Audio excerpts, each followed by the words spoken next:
আপনার Facebook account deactive অর্থাৎ সাময়িকভাবে কিভাবে আপনারা বন্ধ রাখবেন, সম্পূর্ণ নতুন নিয়মে কিভাবে আপনারা কাজটুকু করবেন সেটাই কিন্তু দেখাবো আজকের এই ভিডিওতে। অনেক সময় কিন্তু আমাদের বিভিন্ন প্রাইভেসি জনিত কারণ অথবা বিভিন্ন কারণে কিন্তু আমাদের ফেসবুক অ্যাকাউন্টটা কিন্তু সাময়িকভাবে বন্ধ রাখার প্রয়োজন হয়। তো এই ভিডিওটা আপনার ধৈর্য ধরে দেখুন, তাহলে কিন্তু খুব সহজ এবং ইজিলি কিন্তু আপনারা কিন্তু সেই কাজটুকু করতে পারবেন।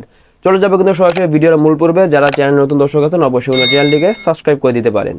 বন্ধুরা, সরাসরি চলে আসলাম মোবাইল স্ক্রিনে। আমাদেরকে সম্পূর্ণ নতুন নিয়মে আমাদের ফেসবুক অ্যাকাউন্ট ডিএক্টিভ অর্থাৎ সাময়িকভাবে বন্ধ রাখার জন্য আমাদেরকে সর্বপ্রথম আমাদের ফোন থেকে যে অফিসিয়াল ফেসবুক অ্যাপস আছে, আমরা আমাদের ফোন থেকে ফেসবুকে চলে যাব। আমরা আমাদের ফোন থেকে ফেসবুকে আসার পর প্রথমে আমাদেরকে যে কাজটা করতে হবে, এখান থেকে এই যে দেখেন ডান দিকে যে 3 লাইন রয়েছে, সকল এখান থেকে 3 লাইনের মধ্যে ক্লিক করে দিব।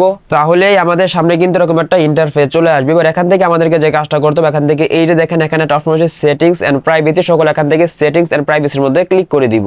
তাহলে কিন্তু আবারও কিন্তু আমাদের সামনে কিন্তু এরকম একটা ইন্টারফেস চলে আসবে। এবার এখান থেকে এই যে দেখেন সবার উপরে কিন্তু একটা অপশন থাকবে সেটিংস, সকল এখান থেকে সেটিংস এর মধ্যে ক্লিক করব। বন্ধুরা, তাহলে কিন্তু আমাদের সামনে কিন্তু আমাদের ফেসবুকের সেটিংস গুলো শো হয়ে যাবে। এবার এখান থেকে আমাদেরকে যে কাজটা করতে হবে, এখান থেকে সবার উপরে কিন্তু আপনি একটা অপশন পেয়ে যাবেন ইউর অ্যাকাউন্ট এবং অ্যাকাউন্ট ক্রাইটেরিয়া, সকল এখান থেকে অ্যাকাউন্ট ক্রাইটেরিয়া এটার মধ্যে সকলে ক্লিক করে দিবেন। তাহলে আমাদের সামনে কিন্তু এরকম একটা ইন্টারফেস চলে আসবে। এবার এখান থেকে আমাদেরকে যে কাজটা করতে হবে, এখান থেকে এই যে দেখেন এখানে একটা অপশন আছে ম্যানেজ অ্যাকাউন্ট, সকল এখান থেকে ম্যানেজ অ্যাকাউন্টস এটার মধ্যে ক্লিক করে দিবেন। তাহলে কিন্তু আমাদের সামনে কিন্তু এরকম একটা ইন্টারফেস চলে আসবে। এখানে কিন্তু আমার শুধুমাত্র এখানে ফেসবুকটা দেখাচ্ছে। আপনাদের যদি ফেসবুকের সাথে যদি ইনস্টাগ্রাম অথবা কোনো মেটার কোনো অন্য কোনো ওয়েবসাইট যদি অ্যাড করা থাকে, তাহলে সেগুলো কিন্তু নিচে কিন্তু শো করবে। এবার এখান থেকে আমরা যেহেতু আমাদের ফেসবুক অ্যাকাউন্টটাকে ডিএক্টিভ করবো, তো এখান থেকে আমাদেরকে যে কাজটা করতে হবে অবশ্যই আপনারা খেয়াল রাখবেন, আমাদের এখান থেকে সবার উপর যদি ফেসবুক যে লেখাটা থাকবে, অবশ্যই এখান থেকে ফেসবুক লেখার বাম পাশে এই যে দেখেন ডান দিকে দেখেন ম্যানেজ যে অপশনটা থাকবে, সকল এখান থেকে ম্যানেজ এটার মধ্যে ক্লিক করে দিব। তাহলে আমাদের সামনে কিন্তু এরকম ভাবে কিন্তু 3টা অপশন কিন্তু চলে আসবে। এবার এখান থেকে আমাদেরকে যে কাজটা করতে হবে, এখান থেকে এই যে দেখেন সবার উপর 2 নম্বর যে অপশনটা রয়েছে, সকল এখান থেকে এই 2 নম্বর অপশনের মধ্যে ক্লিক করে দিবেন। তাহলে এখান থেকে আমরা কিন্তু 2টা অপশন কিন্তু পেয়ে যাবে। একটা হচ্ছে ডিএক্টিভ অ্যাকাউন্ট, নিচেটা হচ্ছে কি ডিলিট অ্যাকাউন্ট। তো ডিলিট অ্যাকাউন্ট আপনারা তো সকলে বুঝেন যে এটার মধ্যে ক্লিক করলে কিন্তু আপনারা কিন্তু একেবারে চিরতরের জন্য কিন্তু আপনার ফেসবুক অ্যাকাউন্টটা কিন্তু ডিলিট হয়ে যাবে।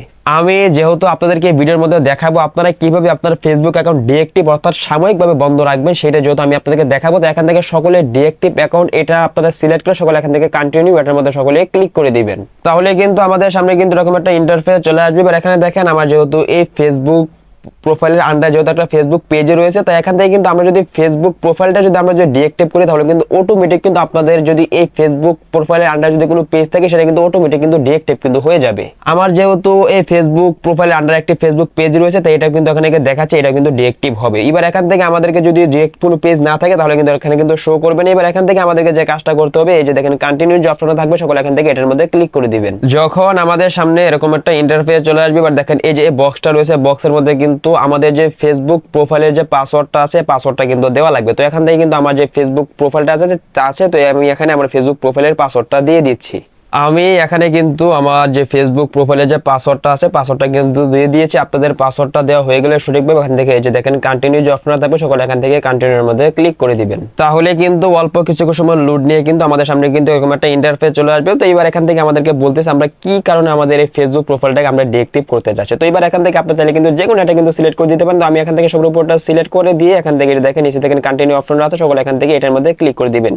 যখন আমাদের সামনে এরকম একটা ইন্টারফেস চলে আসবে, এবার এখান থেকে আপনি নিচে দিকে একটু স্ক্রল করে এখান থেকে এই যে দেখেন এখানে যে লোগোটা আছে, সকলে এখান থেকে এটার মধ্যে ক্লিক করে দিবেন। এবার এখান থেকে আমাদেরকে বলতেছে আমরা কয়দিনের জন্য আমরা আমাদের ফেসবুক প্রোফাইলটাকে আমরা ডিএক্টিভ করতে চাচ্ছি। তো এবার এখান থেকে কিন্তু বেশ কিছু দিন কিন্তু রয়েছে। এবার এখান থেকে আপনি চাইলে 1 দিন 2 দিন 3 দিন 4 দিন আপনি যেভাবে রাখতে চাচ্ছেন রাখতে পারেন, অথবা আপনার যদি কোনো দিন সিলেক্ট করতে না চান, আপনি এখন ডিএক্টিভ করবেন, পরবর্তীতে আপনি যখন এটাকে অ্যাক্টিভ যতক্ষণ পর্যন্ত না করবেন ততক্ষণ পর্যন্ত অ্যাক্টিভ হবে না। এটা যদি আপনারা করতে চান, তাহলে এখান থেকে এটা থেকে সবার নিচে যে অপশন থাকবে, সকলে এখান থেকে এটার মধ্যে ক্লিক করে দিবেন। আমাদের এখানে যেটা প্রয়োজন সেটা আমরা সিলেক্ট করে সকলে এখান থেকে ডানের মধ্যে ক্লিক করে দিব। আমাদের যখন এই কাজটুকু এখান থেকে করা হয়ে যাবে, সকলে এখান থেকে এটা দেখেন কন্টিনিউ যে অপশন থাকবে, সকলে এখান থেকে এটার মধ্যে ক্লিক করে দিবেন। তাহলে কিন্তু আমাদের সামনে কিন্তু আবার কিন্তু এরকম একটা ইন্টারফেস চলে আসবে। এখান থেকে এটা দেখেন ডিএক্টিভ মাই অ্যাকাউন্ট, এটার মধ্যে যদি সকলে ক্লিক করে দেন, তাহলে কিন্তু অল্প কিছু সময় লোড নিয়ে কিন্তু আপনাদের কিন্তু সেই ফেসবুক থেকে কিন্তু বের করে দিবে এবং এটা কিন্তু আপনাদের কিন্তু ডিএক্টিভ কিন্তু হয়ে যাবে। এবার এখন আপনি যতক্ষণ পর্যন্ত